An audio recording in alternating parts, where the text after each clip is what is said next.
মানুষ বলে জাদুবিদ্যা, চোখের ভেলকি, না হলে হাতের ভেলকি, কিন্তু এখানে আমি এই মানুষটার জাদুটা দেখে আমার মনে হয়নি যে কোনো এখানে হাতের কোনো কারসাজি আছে। সম্পূর্ণটাই নজরবন্দি, কারণ আপনারা সম্পূর্ণ ভিডিওটি দেখলে বুঝতে পারবেন যে এই মানুষটা তার হাত দিয়ে যে খেলাগুলো দেখালো, সত্যি মানে কোনো রকমই আমার কাছে মনে হয়নি যে এইটা কোনো রকম 2 নম্বরই আছে, কারণ সে তার হাতের ভিতর থেকে দেখুন সাদা একটা পেঁয়াজ বের করলো, আর কিচ্ছু নেই। এই পেঁয়াজটা সে হাতের ভিতরে নিয়ে দেখুন, পেঁয়াজ আর কিচ্ছু নেই, তার হাতে কিন্তু খালি। সে কিন্তু দেখাচ্ছে দেখুন কিভাবে পাখির মাথা, এটা কিভাবে সম্ভব। আমার কাছে কিন্তু মনে হয়নি এমন কিছু। এবং এই ভিডিও অনেকগুলো জাদু তিনি দেখিয়েছেন এবং সবগুলাই কিন্তু আমার কাছে রিয়েল মনে হয়েছে।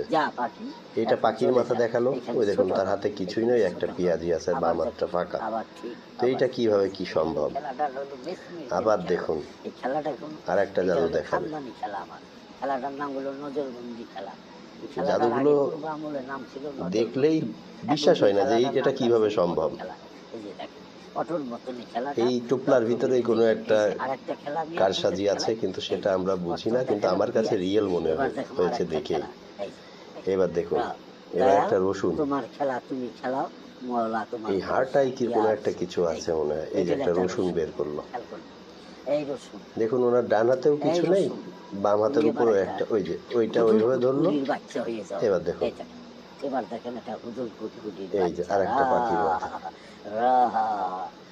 এটা কিভাবে কি করে সম্ভব? 2 হাতই তো ফাঁকা দেখা যাচ্ছে, কিন্তু উনি পাখির মাথা বের করছে। ছেড়ে দিলে গোবর ভাত, এটা হলো মেজি। এই পাখি এইখানে ছোট ছোট এইখানে ছোট, আবার দেখেন আবার কিছুই নেই, ফাঁকা। খেলাটার নাম হলো মেসমেরিজম খেলা। এই দুটো হয়ে গেল। এবার আর একটা খেলা আমি দেখলাম, এবার দেখুন এটা অটো খেলা।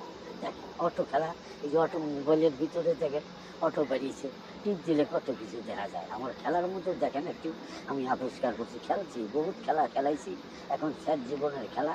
এখন একটুখানি আপনাদের একটু নমুনা দেখাইতেছি। এই দেখেন, এই যে একটা কাপড়ের গুটি, এই যে এটা একটা পাথর মতো।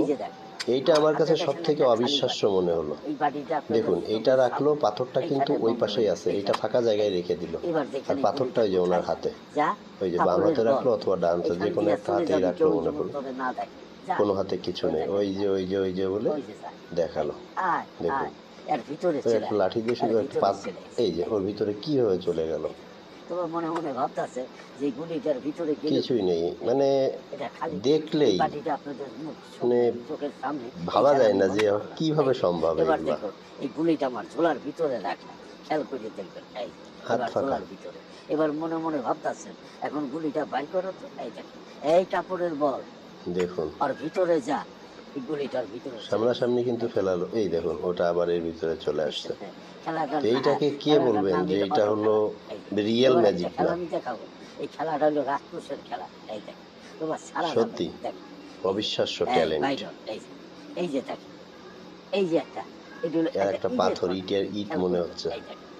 এই তুমি এবার একটা রাক্ষসের বাচ্চা হয়ে যাও, দেখাও। এই দেখেন এটা হলো বিলাতি খপ্পসের বাচ্চা। ইট দিয়ে কি তৈরি করলো? এটা হলো বিলাতি খপ্পসের বাচ্চা। আমি আমার এটা বিলাতি খপ্পসের বাচ্চা, ছেড়ে দিলে থাকবে না, গামড়া গামড়ি লেগে যাবে। কালকে ছাড়ছিলাম উত্তরা, 6 জনকে ধরছি।